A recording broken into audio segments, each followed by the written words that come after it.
Thanks again for agreeing to do the interview with me. I'm just going to introduce you because it will be on YouTube either way. So this is Tonia Dousay, professor in the Department of Curriculum and Instruction and a researcher at the Dousay Center. Mm-hmm. Is that a good summary? I know I've asked you that before, and that's pretty much the answer you gave me. So the Dousay Center is the Technology Integration Center at the University of Idaho. And we support K-20 education, so we support all K-12 schools and the university. Okay. Awesome, thank you. So I was kind of hoping with your background working with the Dousay Center and also teaching hybrid courses and using technology in the classroom, that we might be able to get some insights as to what the future university classroom will look like and what faculty would be expected to do in that classroom.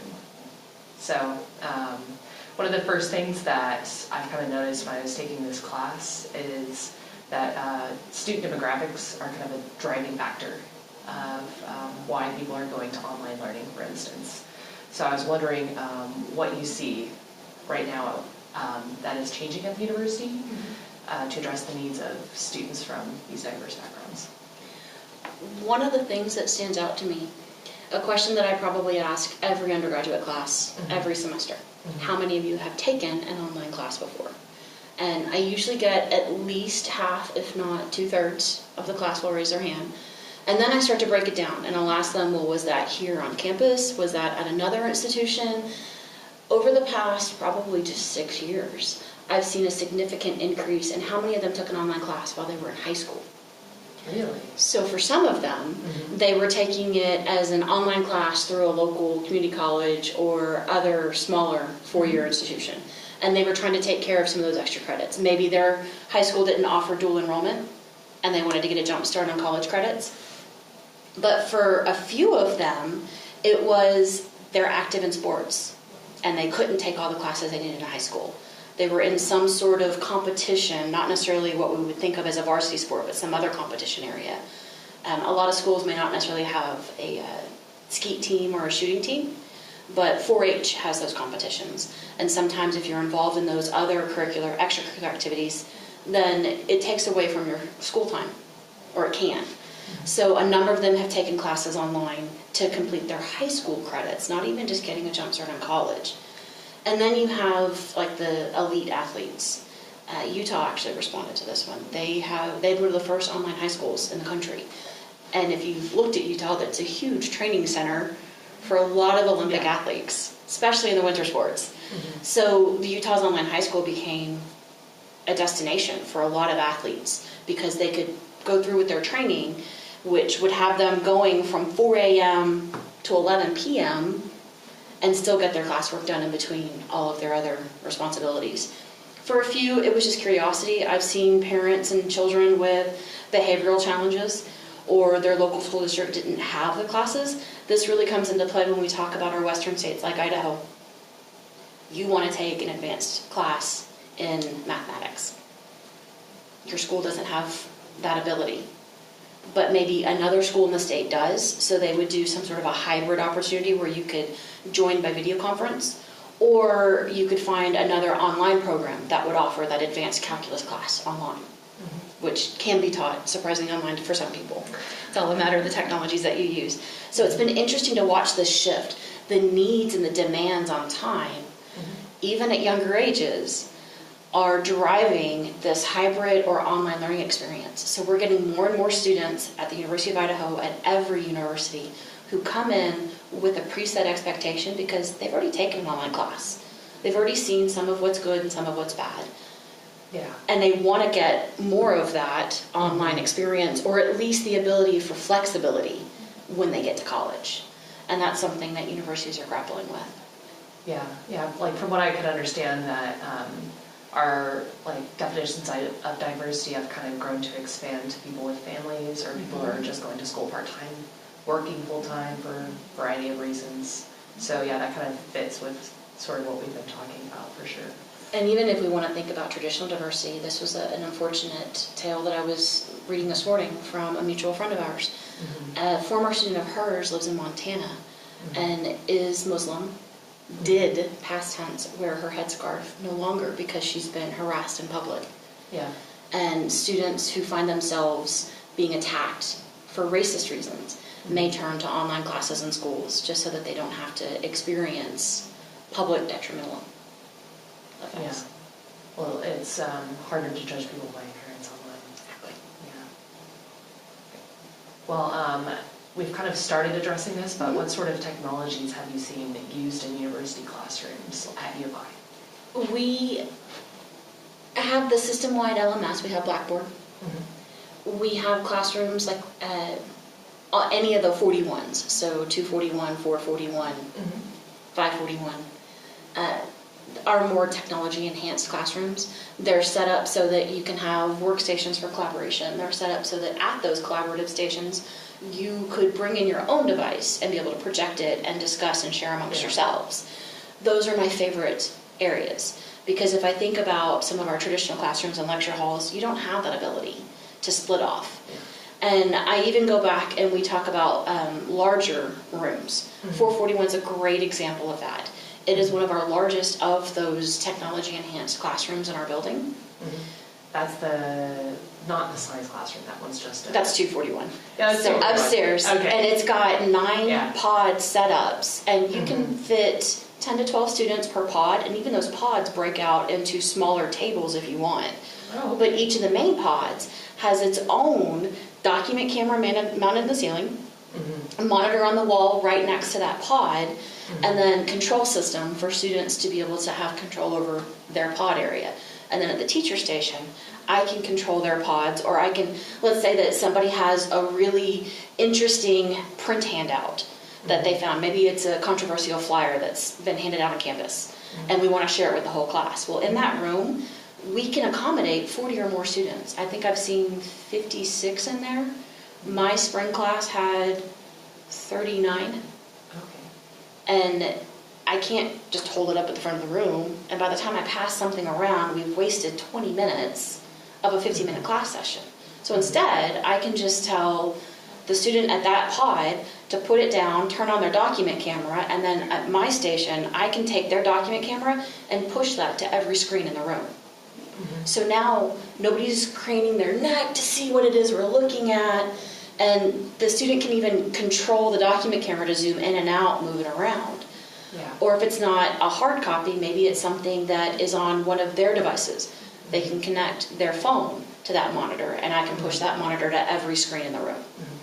So it really lets me have an interesting control and give control to students. At the same time, I can just release all control, and they can work comfortably in their pods on some collaborative project. In a lecture hall where I might have 50 to 70 students or more, I still remember my animal science classes at undergrad that had 500 people in it. At least in a technology-enabled room like that, I still have control, but I can still influence what they're doing through active learning strategies. And the technology is what lets me do that. Without these tools, I'd still be trying to write on a board, and can you back there see what I'm writing way over here? Maybe, maybe not. And that's where we're trying to slowly help at the Dousay Center. We're trying to help other colleges, other departments, find the funds to help them revamp their classrooms, to make these differences. Because I've noticed that even my students, after having been in other classrooms, they come into ours. The caveat being that if you're in a technology-enhanced classroom and never use the tech, it does no one any good.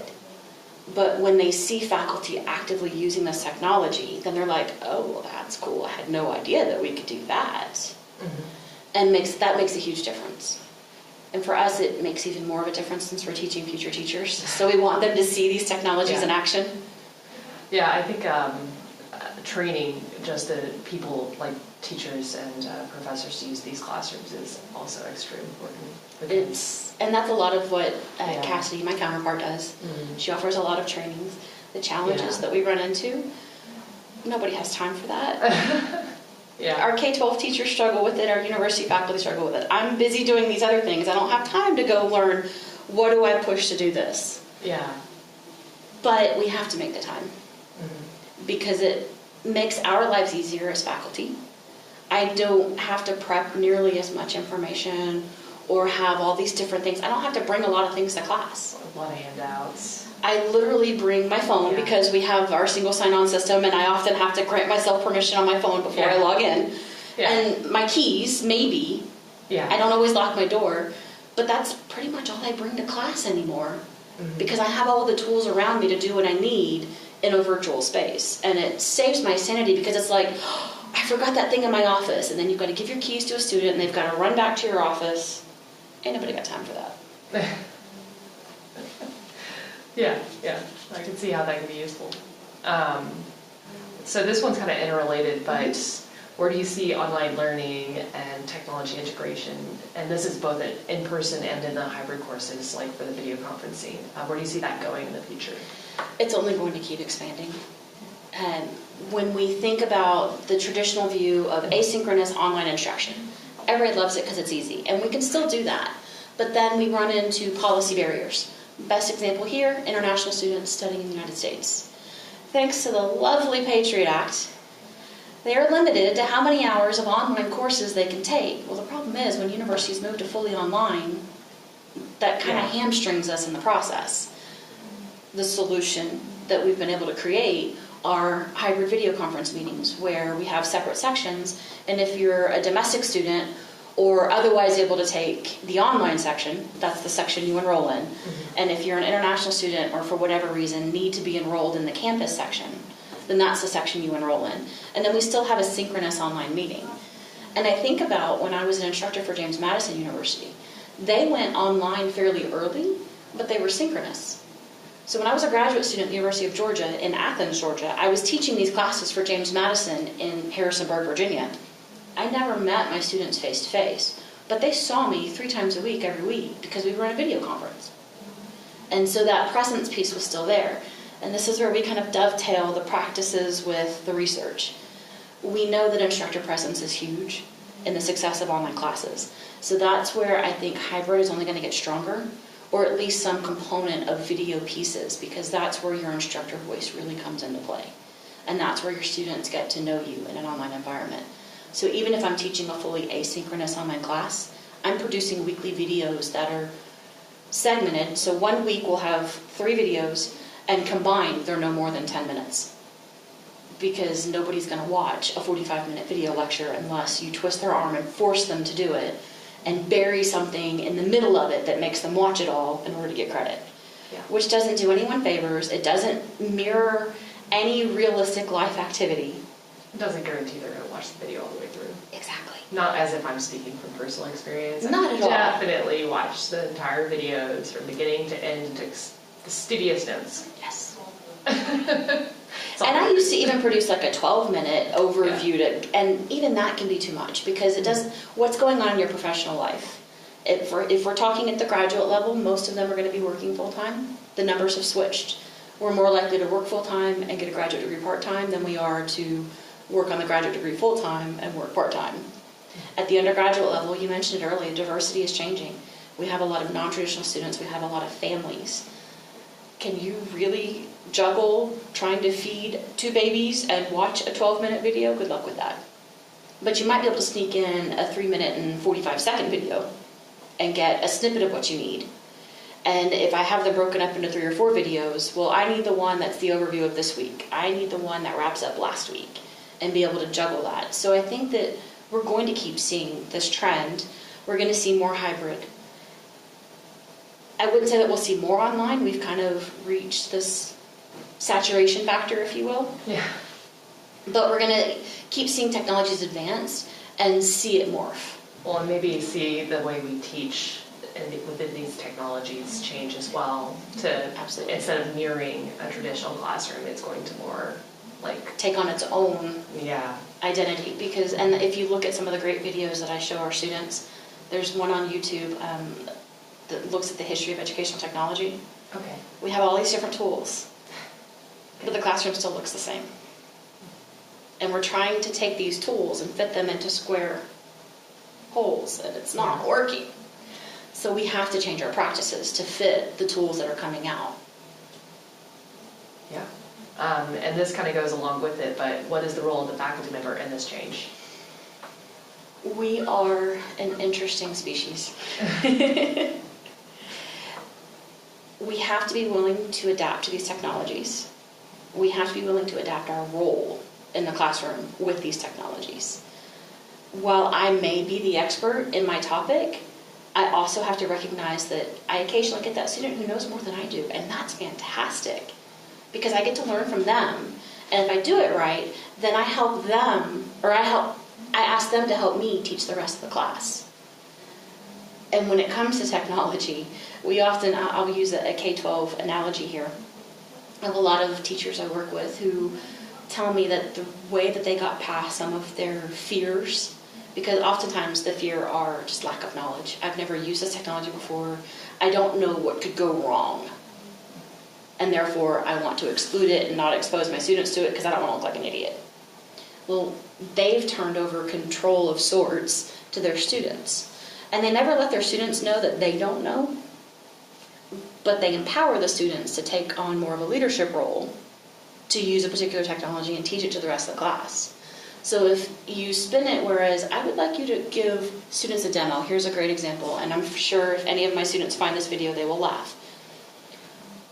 This semester, I had to use TaskStream for the first time intensively. Like in the fall, it was easy. I think I had 3 assignments with my students. Yeah. But I was teaching one of our lower level classes, so we had a lot more things that had to go into TaskStream.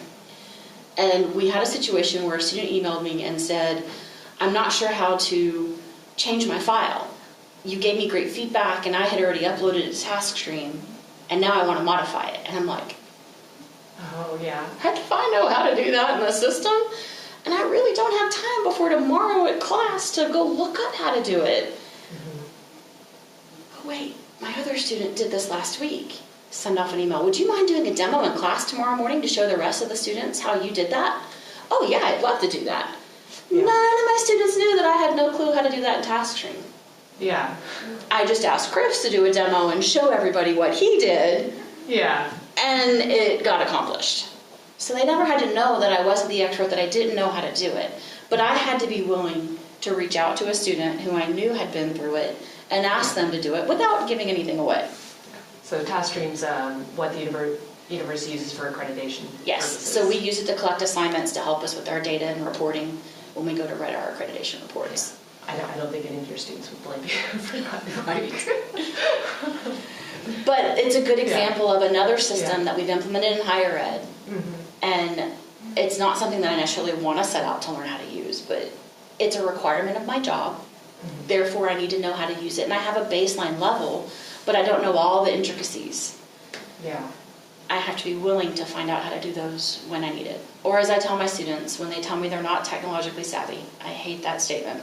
You are as savvy as you need to be. You know what you need to know, when you need to know it, and how you need to know it. And the moment that you don't know how to do something, you go find the resource to learn how to do it. Or you say, I'm not technologically savvy. And then your instructor like me rolls their eyes at you and says, no! But it's a good example and a good analogy that we are going to continuously encounter systems that are meant to do particular things. And as faculty, we have to be willing to adapt to that. If we don't, then we need to find something else to do. Makes sense. So another thing that came up when I was researching, and this is kind of like more on the research side, is that technology is changing the way we research, especially when it comes to quantitative data. Like they have machines crunching the data for you, basically. So how do you see new technologies affecting how you research in the future? Machine learning is going to be amazing. When we can work with computer scientists to generate the algorithms that we need to answer certain questions, it's going to change particular questions that we seek to answer, and it may even change the way we understand previous data. One of the interesting studies that I just recently, it's kind of exciting, the article just came out today, yay! It's a study that I did with folks at Boise State, Brigham Young University, and Royal Roads University. We had a huge team for this. I say huge, we had 5 of us who were working on this. Fairly large for one paper, one project. We looked at the comments on TED Talks on YouTube. And we did a sentiment analysis on the text of these videos. And of course, not every TED Talk has commenting turn on. Interestingly enough, comments are more likely to be turned off if the speaker is female. Interesting correlation. Interesting. But that's kind of one of the reasons why we did this. And one of the things we found, if the speaker is female, and there are comments on that video, they are likely to have polarized comments, either extremely positive or extremely negative, not in the middle. If you're a female, you're a target for the best and the worst when it comes to online communication. And sadly, we did find that negativity is very much like a virus. Negativity begets negativity. Once a comment thread starts down that path, it just nosedives, if you will. Yeah. To do this, we had to first scrape all of those comments on. Well, we were able to automate that process. Mm-hmm. One of our team members worked on that in his lab. And he basically just had to write the program and then hit a button, and it went out, grabbed off of thousands of videos, every comment thread. And then we ran those through a sentiment analysis. Yeah. Now, if we rewind the clock 20 years and you were to tell me that a machine could read the text on your paper and tell me if it's positive or negative in sentiment, I'd be like, it's just text. It can't detect sarcasm. It can't detect context. Yeah. It's interesting how much it can. And we did run into this issue with the reviewers. So we submitted this to the PLOS One journal, which PLOS is a huge umbrella of science journals. Okay. And PLOS One publishes from every discipline, so not just the bench sciences. They include the social sciences. One of our reviewers, I guess it was like the first round of revisions maybe, they didn't think that the sentiment analysis could be effective. That how could we possibly stand on our results if a machine read these comments and spit out numbers? Yeah, which is not something you'd expect the sciences to be like machine learning. Yeah. So we went through a little exercise, and of course we didn't make this up. We used a previously established protocol. There is an actual tool, SentiStrength is what we used, that has been used and validated and explained. So we were citing that literature, but this reviewer wasn't buying it. Okay. So we did a little experiment. We had a nice window, I think about 3 weeks to get our revisions in. So we played with it. We asked 2 graduate students, and 2 of us on the team, I was one, to take a sampling of 100 statements that were randomly pulled from our data. And then we scored them personally on a scale of negativity to positivity and compared our results to the system results. Yeah. Interestingly enough, we were pretty close. So yeah, machine learning can answer those questions. Especially, I mean, you're looking for an overall correlation too. And it was interesting as we looked at some of the statements, because at first we just did it with 2 students. And there was one statement that I thought was particularly indicative of the kind of dilemma. It was a statement about George Orwell and referred to him as being a genius. Okay. Well, that's a loaded statement. It's both positive and negative. It's positive in that it recognizes that George Orwell was an amazing writer and did a really good, sometimes scary job of predicting the future. Yeah, but it depends what they're responding to. And this was just a very generic statement. So the original video was about the future and Big Brother was watching. Oh, okay. And then the comment was George Orwell was a genius. Well, that's both positive and negative. It's negative towards the government and what's happening in society, but it's positive towards George Orwell himself. Yeah. So how would you rate that one? And it was interesting to see how the students rated versus how, and one of them was an international student who wasn't familiar with George Orwell at all. Yeah. So she just rated it totally positive. Yeah. But then a student who was very familiar with George Orwell and society and monitoring rated it very negative. Yeah. And so that made for an interesting conversation just amongst us as researchers. Yeah. And it added to the discussion of the paper of, well, we were polarized, but somehow SentiStrength was able to normalize. Did it classify it as more neutral, or? It was a more neutral statement, is how it classified it. Okay. So it was interesting to see how we as humans were scoring versus how SentiStrength was scoring. The correlation was there. We were very close. I think we were within anywhere from 100th to a 10th of the same average ratings. So that tells me that yes, we are progressing. We are getting there. So does that mean that we can answer questions more deeply? Absolutely. Can we answer questions we've never dreamed of? Absolutely. But I also want to make sure that we look back and think, well, can we go answer questions that have been previously answered, but put a new light on them, use a new method or a new technology to dig deeper or to see if we could answer some lingering question. Which is why we also see this new push if you're writing grants, if you're publishing in certain journals, you have to make your data available. And it does a couple of things. One, it helps us avoid some of the ethical pitfalls we've seen with research, where data has been completely manufactured. Best example there would be the link between autism and vaccines. Yeah. So if your data is public, obviously you could still create fake data to put into a repository. However, it's going to be flagged when other people try to use your data and find nuances like that, because machine learning can help detect fakes. It's interesting to see how that happens. It's totally interesting. It's one of those things where I'm still trying to unlock that black box myself. But as we make more data available, it also means that we can replicate. We can see, was this method a strong method? Or do I get the same conclusion by running this data that you get? Or I have a different method to run this. Let's see if it comes up with something different. And technology is going to continue to help that evolve.